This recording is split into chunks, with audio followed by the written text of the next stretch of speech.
Well, I think it's very widespread. I think we've probably got used to hearing stories from the police, the military, obviously the entertainment industry with Harvey Weinstein. But I think what is quite surprising is that we're now hearing about it from the NHS. I think that was very shocking to people. You've got the Equality Act, which protects against workplace harassment. You've got whistleblowing protection in the Public Interest Disclosure Act and the Employment Rights Act. There seems to be a lot of legislation in this space. So what more needs to be done, in your view? Well, part of the problem is the fact that there is legislation there, but some of it's very complex. Actually, almost all of it's very complex. So if somebody wants to make a complaint, which they will do internally usually, and then if they need to escalate it, if it hasn't been dealt with properly, they face quite a difficult situation, because if it's complex, then they need to go to lawyers. And if they need to go to lawyers, unfortunately, that means costs. So I think one thing that that I think needs to be done, and hopefully Labour will pick up, is to simplify some of the existing legal regime. I mean, Labour's under a lot of pressure not to add more red tape to business. Yeah. You know, they're very worried about looking unfriendly to business. Do you urge Keir Starmer to be bold, or do you understand why he's being cautious? I think definitely bold, but also, you know, clever and intelligent about it. And I think this is the sort of area where there's so much waste. Too many women are leaving the workplace. I think it is a political issue that there are so many, women and men who are inactive. They could be at work. The other part is that whistleblowing, drawing attention to wrongdoing or failures within an organisation should be seen as an aspect of good governance. Here you are advising Labour, which raised a few eyebrows, given that you were married to one of the most influential Conservatives, Boris Johnson. Have you picked a winning team? Do you think the Tories deserve to lose the next election? Well, the polls aren't looking very good, are they? Nor were the last election results. But I think, me personally, I think that I certainly never pretended to be a Conservative myself. But I think that Labour does sound like there's energy there, certainly on this agenda, rule of law more widely.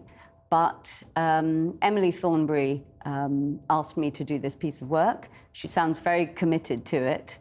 And I certainly think it's a very important piece of work to do. So I'm delighted to have been asked to do it. So would you vote Labour at the next election? Oh, I wouldn't reveal my voting intentions. But you're not a Conservative? I've never been a card-carrying... Oh, I was going to say I've never been a card-carrying member of a party, but I did carry a Labour party card back in the day. Right, so you've only ever been a member of Labour, never the Tories? I've never been to a Conservative Party conference in my entire life. Well, look, the last few years have seen tumultuous clashes between the legal establishment, of which you're a member, and the government. First over Brexit, the unlawful suspension of Parliament, and now the Rwanda Act, which gives the UK the power to ignore the European Court of Human Rights rulings. What effect do you think those clashes have had on the UK's reputation as this sort of beacon of legal probity? Well, I still think we are a beacon of legal probity. I think the fact that we deal with disputes quickly and efficiently is a great strength. But those issues that I think that you alluded to, so say, for example, Brexit, I know it was painful as we all went through that, but I think the Brexit litigation showed the system working really admirably. Even with the Rwanda Act, which effectively... No, right. I do see that's actually quite different. Right. And I think that is a difference between the government then did abide by the Supreme Court's ruling. And to my mind, I'm not speaking for anybody here other than myself, the Rwanda, the new act, doesn't abide by the Supreme Court's ruling. So I think that is very damaging. And I think an act that says we should ignore the rulings of the European Court of Human Rights is also very damaging. So, yes, I mean, Labour does say it's going to repeal that, so I understand it. Although it won't necessarily stop the flights to Rwanda. Who knows? But on the legal position, yes, I think that is of concern. I mean, you're here in your own right as an advisor to Labour. But, you know, the period of history that we've been describing was very painful to many people. Yeah. I wondered if it was painful to you as well, being caught up in that because of your ex-husband's role, you know, at the heart of these very bitter disputes.